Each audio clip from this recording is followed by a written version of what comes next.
દેશમાં મોટા આતંકી ષડયંત્રનો પર્દાફાશ થયો છે। ગુજરાત બાદ હવે હરિયાણામાં આતંકીઓના નાપાક ષડયંત્રનો પર્દાફાશ થયો છે। હરિયાણાના ફરીદાબાદમાંથી 350 કિલો આરડીએક્સ જપ્ત કરવામાં આવ્યું છે। જમ્મુ કાશ્મીર પોલીસે કરી છે મોટી કાર્યવાહી। પોલીસે મુઝમ્મિલ શેખ નામના ડોક્ટરની કરી છે ધરપકડ। મુઝમ્મિલના પાસેથી ઘરેથી AK-47 અને કારતૂસો પણ જપ્ત કરાઈ છે।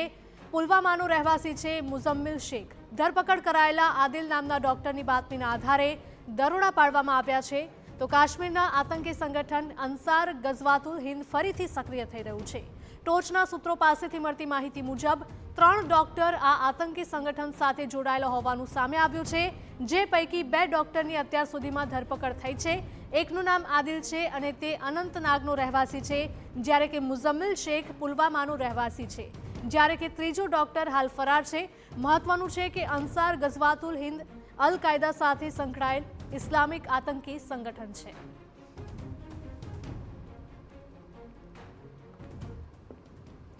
तो महराज अपने साथ जुड़ाए गया है। महराज बताइए कि ऑपरेशन सिंदूर भी सफल हुआ, किंतु ये आतंकी है वो देश में अभी भी सक्रिय है। बिल्कुल बता दें आपको कि ये एक बड़ी जो है सफलता है सुरक्षा बलों के लिए कि ऐसे ऑपरेशन जो है देश में किए जा रहे हैं। जम्मू कश्मीर पुलिस द्वारा भी और बाकी सब एजेंसियों से मिलकर जो है अभी तक जो है 2 डॉक्टर्स को पकड़ा गया है इस साजिश को विफल बनाने में, और अभी तक जो है एक डॉक्टर जो है वो फरार बताया जा रहा है। पहले डॉक्टर आदिल राशिद थे, जिसके पास से AK-47 बरामद की गई थी, जो कि सहारनपुर में पकड़े गए थे जम्मू कश्मीर पुलिस द्वारा, और अभी जो दूसरे डॉक्टर है इनको फरीदाबाद से पकड़ा गया है।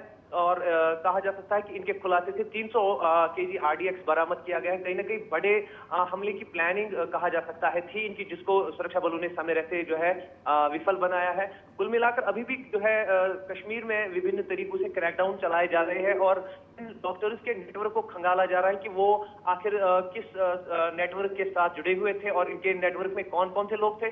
तो कुल मिलाकर कहा जा सकता है कि एक बड़े तरीके से अभियान चलाए जा रहे हैं, और निसंदेह तीसरे डॉक्टर की भी तलाश जो है वो अभी जारी है। जी बिल्कुल, धन्यवाद।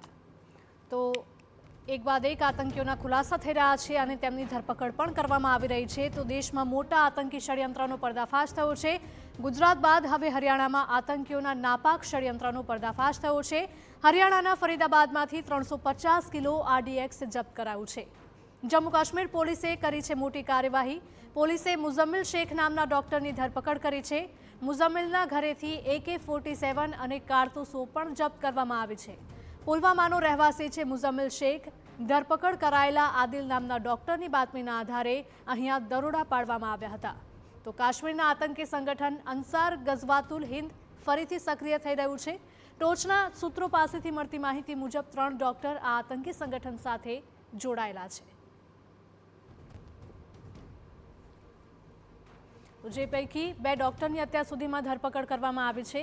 એકનું નામ આદિલ છે અને તે અનંતનાગનો રહેવાસી છે, જ્યારે કે મુઝમ્મિલ શેખ પુલવામાનો રહેવાસી છે, જ્યારે કે ત્રીજો ડોક્ટર હાલ ફરાર છે। તેની શોધખોળ પણ કરવામાં આવી રહી છે। મહત્વનું છે કે અંસાર ગઝવાતુલ હિન્દ અલ કાયદા સાથે સંકળાયેલ ઇસ્લામી આતંકી સંગઠન છે।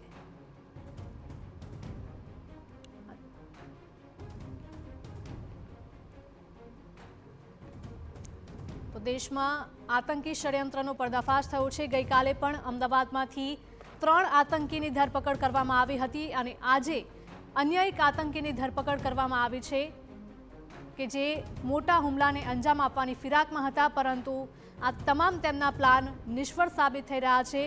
દેશમાં મોટા આતંકી ષડયંત્રનો પર્દાફાશ થઈ ચૂક્યો છે। ગુજરાત બાદ હવે હરિયાણામાં આતંકીઓના નાપાક ષડયંત્રનો પર્દાફાશ થયો છે। તો હરિયાણાના ફરીદાબાદમાંથી 350 કિલો આરડીએક્સ જપ્ત કરવામાં આવ્યું છે।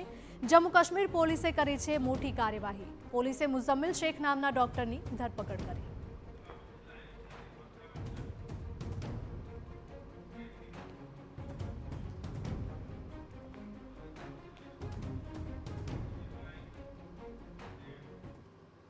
તો આજ મુદ્દે અમારા સંવાદદાતા હરીન જોડાઈ ગયા છે લાઈવ। ગુજરાત બાદ હરિયાણામાં આતંકીઓના નાપાક ષડયંત્રનો પર્દાફાશ થયો છે।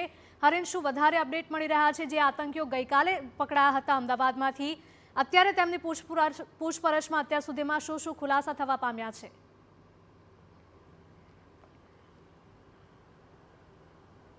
બિલકુલ, જે હથિયારોની વાત હતી તો આતંકવાદીઓ ટ્રેન મારફતે અહીં આવ્યા હતા અને ત્યારબાદ કલોલથી જે આગળ છે ત્યાં એક અવાવરું જગ્યા છે, વેરાન જગ્યા છે, ત્યાં હથિયાર ભરેલી બેગ મૂકી હતી અને અન્ય જે આતંકી સંગઠન સાથે સંકળાયેલા લોકો છે તેઓ આ બેગ ભરીને આવ્યા, બેગ લેવા માટે આવ્યા હતા અને ત્યારબાદ છે સમગ્ર આ આતંકી જે ઘટના છે તેનો પર્દાફાશ થયો હતો અને ગુજરાત એટીએસે 3 આરોપીઓની ધરપકડ કરી છે અને તેમના પૂછપરછ છે તેમાં અનેક ખુલાસાઓ પણ સામે આવ્યા છે. મહત્વનું છે કે આ લોકો છે એક મોટા પ્લાનને અંજામ આપવાના હતા અને જે તેમાંથી એક આતંકી છે તેમની જે હોટલ છે અને કોઈ મોટો ઓર્ડર મળે તો છેલ્લા ઘણા સમયથી તે એક ઝેરી પદાર્થ છે તે એકઠો કરી રહ્યો હતો અને ત્યારબાદ તે જમણવારમાં છે ઘણા લોકો મરે તે પ્રકારનો આખો પ્લાન છે તેમનો તે ગોઠવવામાં આવ્યો હતો. બીજી જ વાત કરવામાં આવે તો આજે પણ જે જમ્મુ કાશ્મીર પોલીસની કાર્યવાહી છે અને વધુ એક ડૉક્ટર છે આતંકી સંગઠન સાથે જોડાયેલો તેમણે ધરપકડ કરી છે અને તેમની પાસેથી પણ અનેક વસ્તુઓ છે તે મળી આવી છે અને ખાસ કરીને વાત કરીએ તો 2017માં જ્યારે હિઝબુલ મુજાહિદીન જે ભૂતપૂર્વ કમાન્ડર હતો તેના દ્વારા આ સંગઠન છે સ્થાપિત કરવામાં આવ્યું હતું અને ખાસ કરીને અંસાર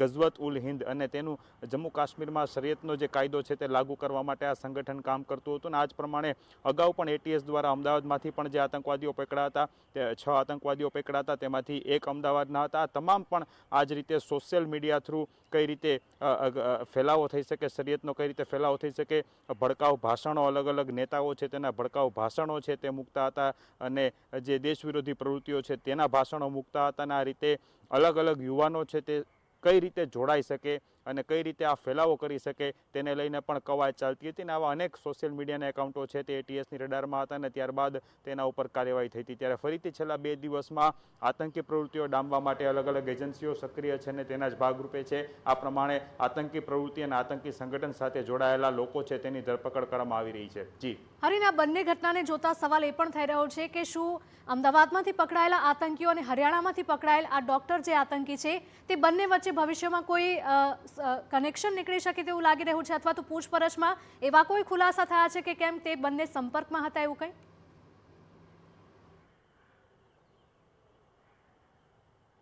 હજી સુધી આ પ્રકારના ખુલાસાઓ નથી થયા, પરંતુ જે તમામ આતંકી સંગઠન સાથે જોડાયેલા લોકો જે પકડાય છે તે મોસ્ટ ઓફલી એકબીજાના એકદમ કનેક્શનમાં નથી હોતા, કેમ કે જે રીતે તેમના આકાઓ તેમને ઓર્ડર આપતા હોય છે. જો અમદાવાદની ઘટનાની જ વાત કરીએ તો જે બેગ મૂકવા આવેલા હતા હથિયારથી ભરેલી અને જે લેવા આવવાના હતા તે બંને એકબીજાના કનેક્શનમાં નહોતા, કેમ કે રિસીવર પણ અલગ હોય છે અને ડિલિવરી મેન પણ અલગ હોય છે. એટલે જે રીતે બંનેના કોઈ સંપર્કો થવા નથી દેતા, જો આ પ્રમાણેના સંપર્ક થાય તો કદાચ પોલીસને જાણ થઈ શકે છે ને તેને જ કારણે તેમના આકાઓ જે પાકિસ્તાન બેઠા હોય છે તેઓ એકબીજાનો સંપર્ક થવા નથી દેતા. અમુક કિસ્સાઓ પણ સામે આવે છે કે જે અમુક લોકો છે તે સોશિયલ મીડિયા થ્રુ કનેક્ટ હોય છે કે જે રીતના ધાર્મિક જે પુસ્તકો હોય છે અથવા ધાર્મિક આ પ્રમાણેના ભાષણો હોય છે અથવા તો ભડકાઉ ભાષણો હોય છે તે ફેલાવો કરવા માટેની જે વાત હોય છે તો સોશિયલ મીડિયા થ્રુ અનેક લોકો સંગઠન બનાવેલા હોય છે અથવા તો સોશિયલ મીડિયા થ્રુ એકબીજા સાથે કનેક્ટ હોય છે. તો આવા કિસ્સાઓ પણ સામે આવ્યા છે. એટલે હવે એટીએસની પૂછપરછ ચાલી રહી છે. એટીએસની પૂછપરછમાં અનેક ખુલાસાઓ થઈ તેવી શક્યતા છે, કેમ કે 3 અલગ અલગ આતંકી સંગઠન સાથે જોડાયેલા લોકો છે.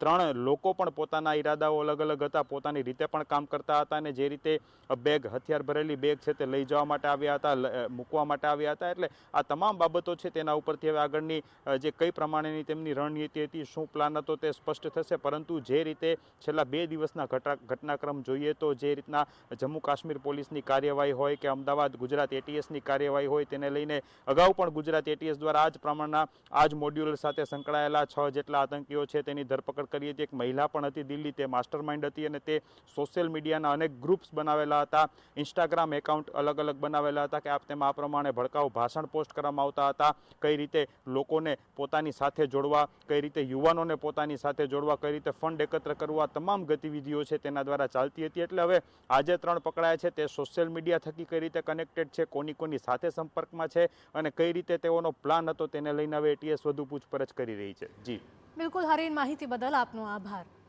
તો દેશમાં મોટા આતંકી ષડયંત્રનો પર્દાફાશ થયો છે અને ગુજરાત બાદ હવે હરિયાણામાં આતંકીઓના નાપાક ષડયંત્રનો પર્દાફાશ કરાયો છે.